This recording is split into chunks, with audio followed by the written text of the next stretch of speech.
ఈరోజు Telangana social foundation ఆధ్వర్యంలో ఈ మూసీ సుందరీకరణ మీద వాదాలు వివాదాలు అనే అంశం మీద ఒక రౌండ్ టేబుల్ కాన్ఫరెన్స్ నిర్వహించడం జరుగుతుంది.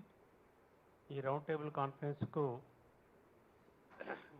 ముఖ్య అతిథిగా విచ్చేసిన డాక్టర్ గ్యాదర్ కిషోర్ కుమార్ గారికి, మాజీ ఎమ్మెల్యే గారికి స్వాగతం. అలాగే సిపిఐఎంఎల్ పార్టీ మిత్రులు కె గోవర్ధన్ గారికి, అలాగే ప్రముఖ రచయిత చెల్లె శ్యామల గారికి, ఆయచిత్తం శ్రీధర్ గారు గ్రంథాలయ పరిషత్ మాజీ చైర్మన్, అలాగే తెలంగాణలో సుపరిచితమైన వ్యక్తిగా ఇంకా మిగతా వక్తలు కూడా వస్తున్నారు. కానీ మనకు టైం 1:30 వరకే ఉంది కాబట్టి ఈ ప్రోగ్రాం మొదలుపెట్టడం జరుగుతుంది. ఈ మూసీకి సంబంధించి ఈ మధ్యకాలంలో రాష్ట్రంలో విపరీతమైన చర్చ, అసెంబ్లీలో కానీ బయట కానీ మిగతా విషయాల మీద, ఈ బఫర్ జోన్ అనే దాని మీద, ఇళ్లను బలవంతంగా ఖాళీ చేయిస్తున్నారనే దాని మీద, ఇల్లు ఖాళీ చేయించకుండా మూసీ సుందరీకరణ చేయలేమా అనేది చాలామంది అడుగుతున్న ప్రశ్న. అసలు ఈ బఫర్ జోన్ 94 వరకు లేదని, ఇట్లాంటివన్నీ కొన్ని చర్చలు విపరీతంగా జరుగుతున్నాయి ప్రజలలో కూడా.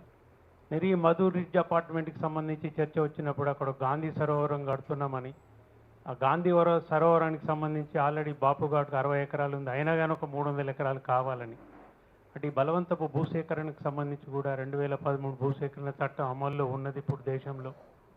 ఇవన్నీ రకరకాలు జరుగుతున్నప్పుడు అసలు వాస్తవాలు ఏంటి, దీని మీద ఒక రౌండ్ టేబుల్ కాన్ఫరెన్స్ పెట్టి పత్రికాముఖంగా, మీడియా ముఖంగా, సోషల్ మీడియా ముఖంగా తెలంగాణ ప్రజలకు తెలియజేయాలనే ఉద్దేశంతోనే ఈ రౌండ్ టేబుల్ కాన్ఫరెన్స్ నిర్వహించడం జరుగుతుంది. రౌండ్ టేబుల్ కాన్ఫరెన్స్లో మొదటగా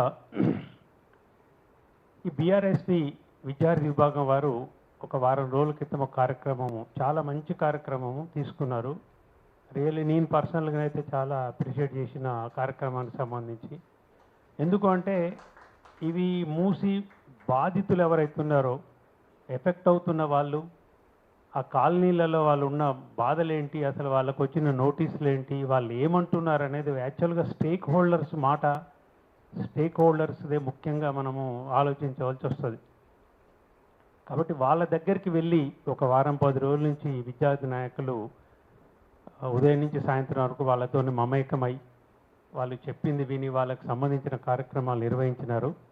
మొదటగా ఈ రౌండ్ టేబుల్ కాన్ఫరెన్స్లో వాళ్ళతో మాట్లాడటం సముచితం అనిపించి మొదటగా బీఆర్ఎస్పీ నాయకులు, విద్యార్థి నాయకులతో ఒక 2-3 మాట్లాడిస్తాం. మొదటగా పడాల సతీష్